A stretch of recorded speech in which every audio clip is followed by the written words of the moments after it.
In the journey of life, you are in control of your own destiny. Where you go and how far, you decide.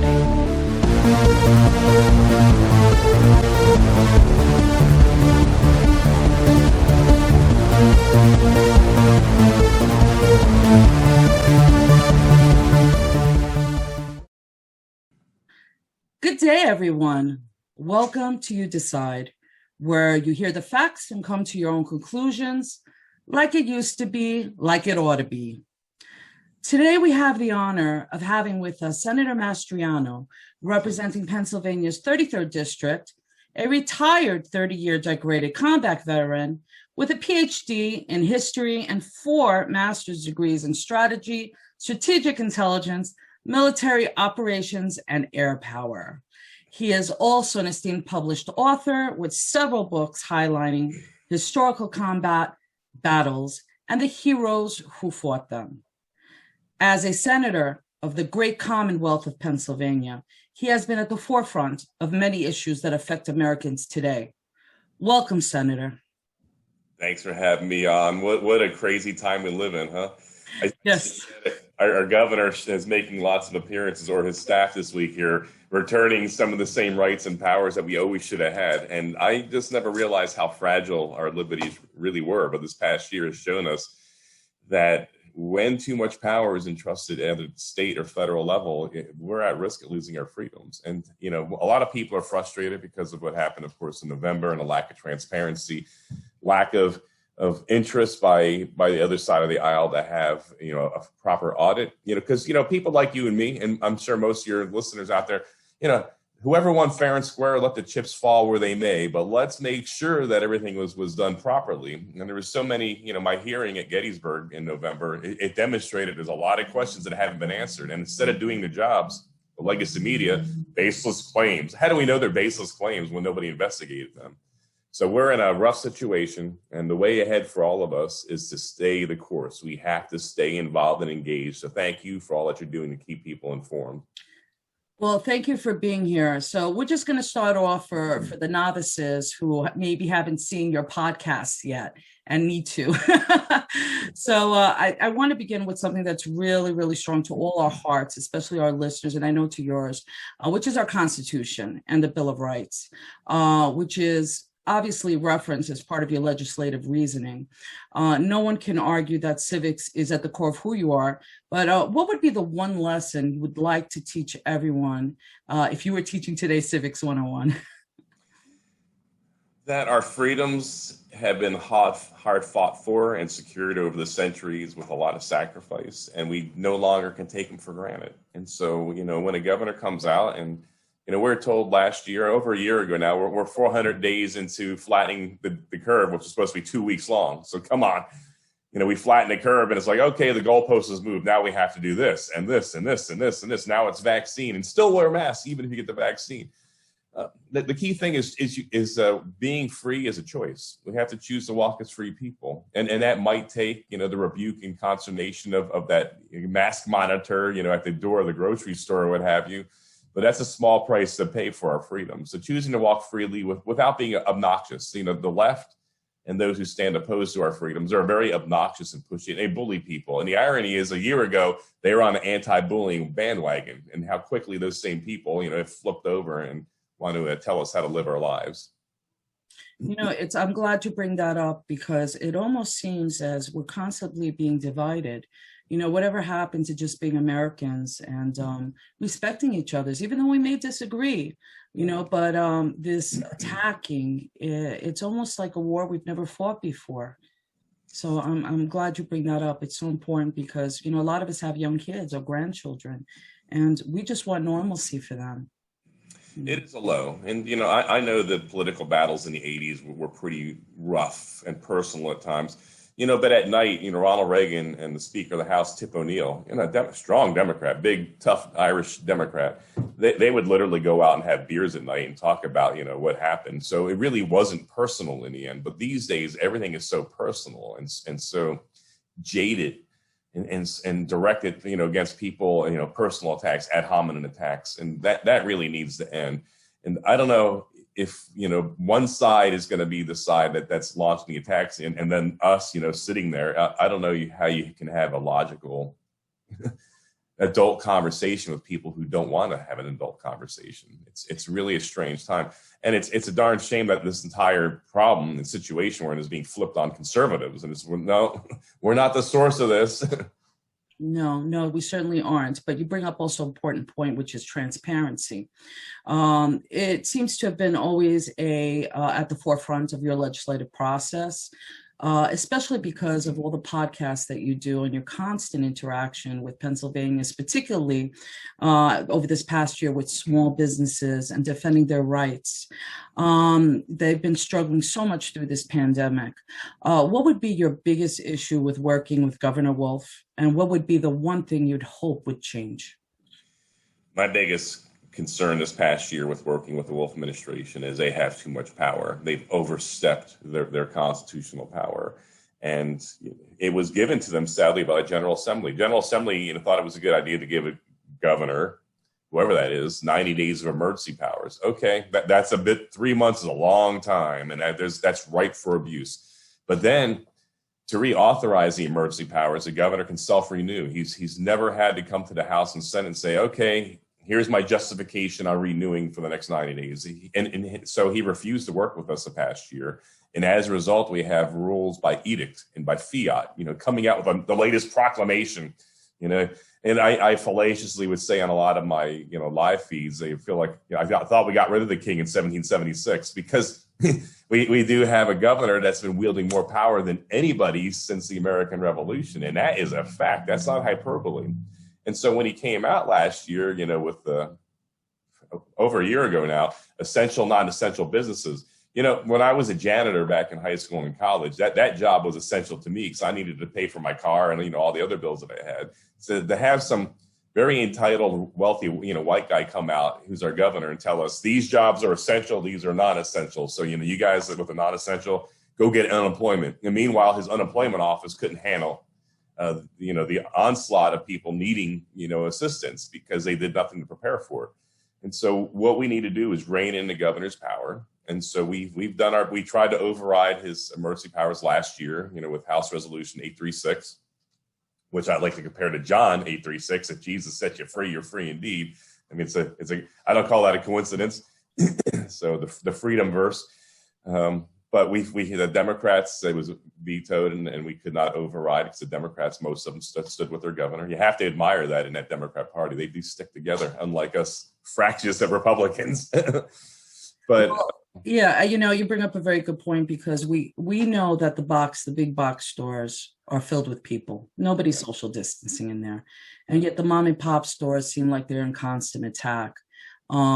So, again, the media hasn't been they've kind of been complacent and not really showing the struggles of what's really going on with people. And that's why it's so important to keep talking and bring to the forefront all these families, especially some of the families that you've introduced here in Pennsylvania are really struggling. And that story has to be told. It needs to continue to be told if we're going to be struggling like this. And people are disenfranchised. People are hurt. They want this to change. They want it to end. And how we get it back, you have the final word now. On 18 May, there's several constitutional questions. I'll focus on the first two. And since we were unable to override the governor's veto, now the power's in your hand. We offered constitutional amendments that will change the governor's emergency powers. And on 18 May, this just can end. And basically, the first two questions are, should the governor's powers be whittled down from 90 days to 3 weeks? Yes, that's my view. And should then, if the emergency needs to continue, should the General Assembly, should the House and Senate then have a vote to authorize it and take the power out of the governor's hands? So if over the past year you've been frustrated that the governor, has had this emergency measure in place now, he's renewed it now. What are we on the fifth renewal now?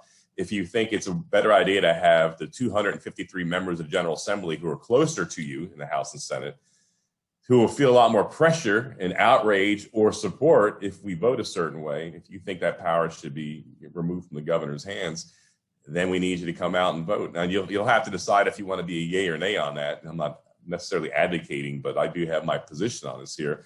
the power has gone too far, and we've been out of balance as a republic. We are a constitutional republic, not a democracy. You being Greek, you know the difference.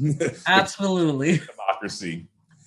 And then, of course, just about everything good came from the Greeks, right? So, and then perfected on things. That's right. So the Greeks have, Athens and other city states, Corinth and what have you. They have their democracy. It needed tweaks. So the Romans took it and developed a republic. Of course, that didn't go so right. But then the founding fathers saw the Greek and Roman experiment with democracy and republic and came up with our constitutional republic today. And so it's been out of sync because the constitutional republic has three parts of the government. And with civics, of course, we have the executive branch. In our case, it's the governor. And then the legislative, the House and Senate, and judicial. And they're supposed to have checks and balances and transparency with each other. And it's been out of whack. The governor has supreme powers under these emergency orders without deference to the House and Senate, or even the courts for that matter. And that's this constitutional amendment in May, of course, will fix that. It will correct that. So the important thing is, everybody, you need to go out there and vote in May. And let's not forget, don't just come out there for presidential elections. Don't just come out there for the big, yes, senator. Get out there and vote for these bills. Get out there and for judgeships and stuff like that, because so much is going on these days, and we really are in a fragile state, as the senator has been in the trenches and can tell you. So, Senator, let's move on to a couple other things, because I know you're involved in some great bills, and people need to know about the things that you support. So, Senator, where do the Pennsylvanians stand with your legislation to uphold our state's long and rich history, to protect our beautiful memorials and monuments?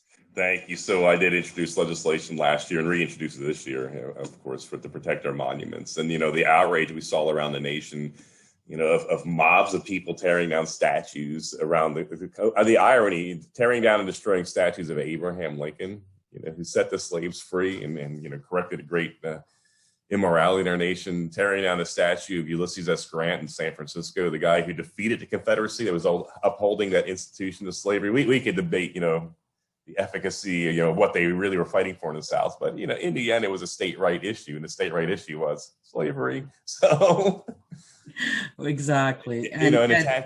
Yes. I was just going to say, you had such foresight a year ago to bring this up, almost as if you had a crystal ball to see what was going to possibly happen. I'm just saying, so people need to, I'm glad you brought this bill up again, because I think more people will understand it and appreciate it more.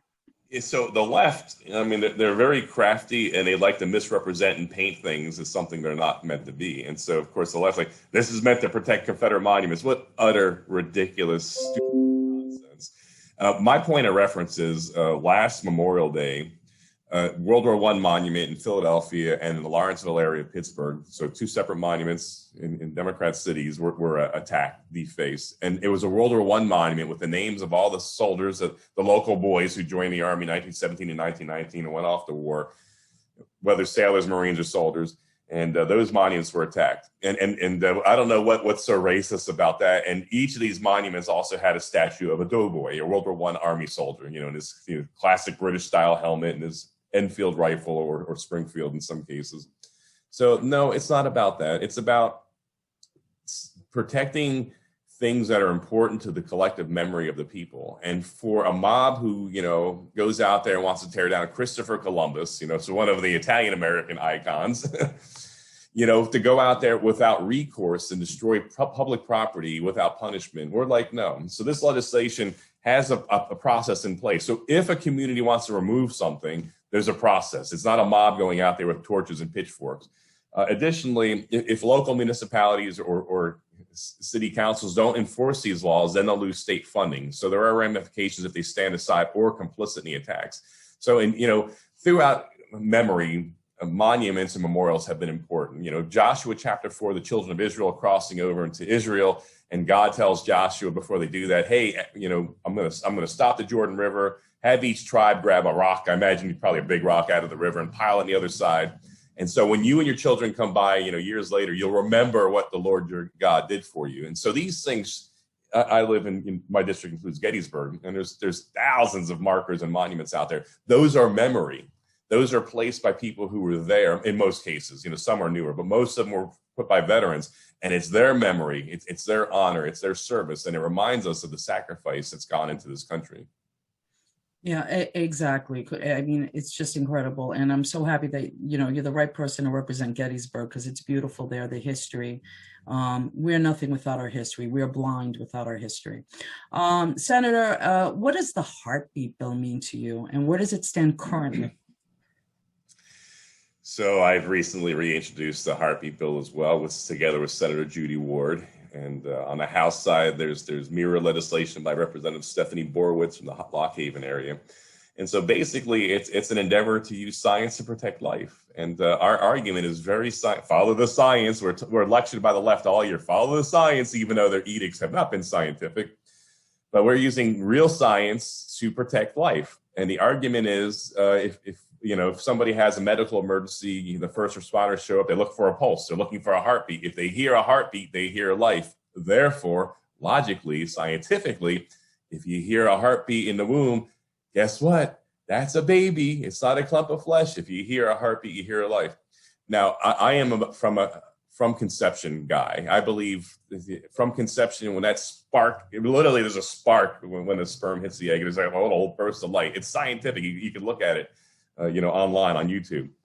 I believe that's the beginning of life there. But sadly, our all or nothing approach on the Republican side to protect life has failed. And Yes. this all or nothing approach, more babies have people have been killed as a result of abortion. I watched in the 1980s as we were really close in the U.S. Congress of restricting abortion considerably, and probably 50, 60 million lives would have been saved if this small compromise could have been worked out with the Democrats. And at that time, many Democrats, it's hard to believe it, but many were pro-life and voted pro-life, didn't just say it. And so the Republicans under Henry Hyde out of Illinois and Chris Smith out of New Jersey looked like we were going to win and protect life. The Democrats came in like they often do. They wanted an amendment for health of the mother, rape, and incest. And the Republicans, and as I agree, why would you punish the baby for something they had nothing to do with, at least in the case of rape and incest? But the Democrats just give us this and we'll support this. And instead of being strategic about that, the ardent Republicans like, no way, no compromise. And as a result, now we have unbridled abortion in our country. That even in some states, coming out of the birth canal, little babies can be killed. We listened to that insanely ridiculous statement from the governor of Virginia. And he really did say, the baby comes out, we'll make the baby comfortable as the parents discuss what to do with him or her. What? That's as a result of us being all or nothing. We cannot win if we're not. The Democrats are brilliant strategists, whether they know it or not. They will do whatever it takes to move their agenda down towards the goal. But us, we want that goal or nothing. And because of that, we constantly lose. So the desire is, okay, this is a good starting point because right now you could kill a baby until 24 weeks in Pennsylvania. That's terrible. This will bring it down to 6 or 7 weeks when a heartbeat's detected. And think about 30,000 abortions in Pennsylvania every year. That will probably save 20-some thousand babies. And you think about it in any context. Think about the Ten Boom family during the reign of the Nazis in the Netherlands. A Christian family who ran a clock shop in Haarlem, Netherlands. And they could not save all the Jews that were being persecuted, but the ones they did save sure did appreciate that, and they probably saved about 100 or so. And so think about it in that way. We need to save babies wherever we can, and this is a good legal way to do that using science as our backdrop. Those who come out and speak against that, you listen to their arguments. It's science denying. It's rhetoric. It's an appeal to emotion, has nothing to do with science. And so it's good to be on the right side of history. We have to not grow weary. William Wilberforce, and I'll wrap up in a second here. William Wilberforce spent 47 years as a minister of parliament, his entire year in parliament fighting against slavery. It took him 47 years, and he incrementally took chunks out of it. Every year he tried to take a bite out of it. Some years he succeeded, many years he didn't. But in the end, he won because of his tenacity and being willing to work gradually towards that goal. And he won in the end. And we need to be just as tenacious. Senator, let me ask you a very important question that's been on the mind of many Pennsylvanians and many Americans, actually. How do we bring back voter integrity? What do we need to do as a people for the to support the voting process? So, and Donald Trump called me up last week for an update on what's going on in Pennsylvania. Obviously, he's heartened by what he sees in Georgia belatedly. And, Georgia's getting all this drama from businesses now. Ridiculous. He's heartened what he sees in Arizona. I mean, the key distinction, of course, those two states actually have Republican governors. We obviously have an uphill battle. Since November, the number one issue most every week in the state is voter integrity. And I wish we had, decisive, quick action. But what's going on, and I'll lay it out to people. There's hearings in the House and Senate to get to the bottom of what happened. So those are fact-finding hearings, really, to identify some problems. And many of us know what those problems are already. But okay, we'll hear testimony. They even brought in folks in the Senate hearing from Colorado and another state, a Democrat state, by the way. They have pretty good election laws compared to us. Most states do, actually. After the hearings are over, there'll be a report in June, bear with me here, and then there'll be a package of legislation advanced this summer. So hopefully by the general election in November, we'll see things tighten up in Pennsylvania. But that we don't have it right in Pennsylvania, this should be the model of voting integrity.